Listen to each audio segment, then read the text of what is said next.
ಎಲ್ಲರಿಗೂ ನಮ್ಮ Lahari academy YouTube ಚಾನೆಲ್ಗೆ ಹೃದಯಪೂರ್ವಕ ಸುಸ್ವಾಗತ. ಕೀಬೋರ್ಡ್ನಲ್ಲಿ ಒಟ್ಟು 104ರಿಂದ 108 ಕೀಗಳನ್ನು ಒಳಗೊಂಡಿದ್ದು, ಇದರಲ್ಲಿ ನಾವು 7 ವಿಧಗಳನ್ನಾಗಿ ವಿಂಗಡಣೆ ಮಾಡಿದ್ದೇವೆ. ಮೊದಲನೇ ವಿಧ ಫಂಕ್ಷನಲ್ ಕೀಸ್.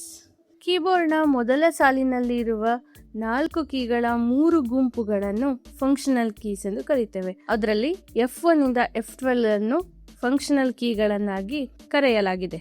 ಮೊದಲನೆಯದು F1. ಯಾವುದೇ ಅಪ್ಲಿಕೇಶನ್ ನ ಬಗ್ಗೆ ಸಂಪೂರ್ಣ ಮಾಹಿತಿಯನ್ನು ತಿಳ್ಕೋಬೇಕು ಅಂದ್ರೆ ನಾವು ಹೆಲ್ಪ್ ಮೆನು ಓಪನ್ ಮಾಡ್ತೀವಿ. ಆ ಹೆಲ್ಪ್ ಮೆನು ಓಪನ್ ಮಾಡಲಿಕ್ಕೆ ಇರುವಂತಹ ಶಾರ್ಟ್ಕಟ್ ಕೀ F1.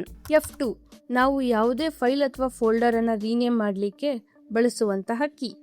F3 ಅನ್ನು ನಾವು ಯಾವುದೇ ಫೈಲ್ ಅಥವಾ ಅಪ್ಲಿಕೇಶನ್ ಅನ್ನ ಸರ್ಚ್ ಮಾಡಲಿಕ್ಕೆ ಬಳಸ್ತೀವಿ.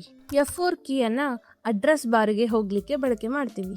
F5 ಕೀಯನ್ನ ಯಾವುದೇ ವೆಬ್ ಪೇಜ್ ಅಥವಾ ವಿಂಡೋ ಅನ್ನ ರಿಫ್ರೆಶ್ ಮಾಡಲಿಕ್ಕೆ ಬಳಕೆ ಮಾಡ್ತೀವಿ.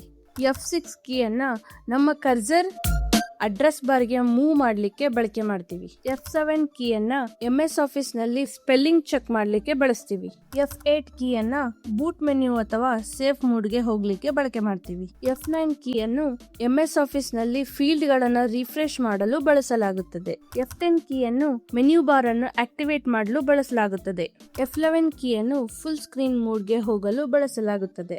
F12 ಕೀಯನ್ನು ಯಾವುದೇ ಡಾಕ್ಯುಮೆಂಟ್, ಶೀಟ್ ಅಥವಾ ಪ್ರೆಸೆಂಟೇಷನ್ ಅನ್ನು ಸೇವ್ ಮಾಡಲು ಹಾಗೂ ಡೆವಲಪರ್ ಟೂಲ್ಗೆ ಹೋಗಲು ಬಳಸಲಾಗುತ್ತದೆ.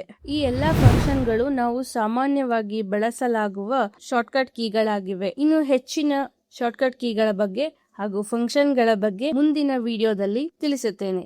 ಎಲ್ಲರಿಗೂ ಅರ್ಥ ಆಯ್ತಲ್ಲ? ತುಂಬಾ ಸುಲಭ ಇದೆ ಅಲ್ಲ? ಹಾಗಾದ್ರೆ ಎಲ್ರೂ ನಮ್ಮ ಲಹರಿ ಅಕಾಡೆಮಿ ಯೂಟ್ಯೂಬ್ ಚಾನೆಲ್ನ ಲೈಕ್ ಮಾಡಿ, ಶೇರ್ ಮಾಡಿ, ಸಬ್ಸ್ಕ್ರೈಬ್ ಮಾಡಿ. ಧನ್ಯವಾದಗಳು.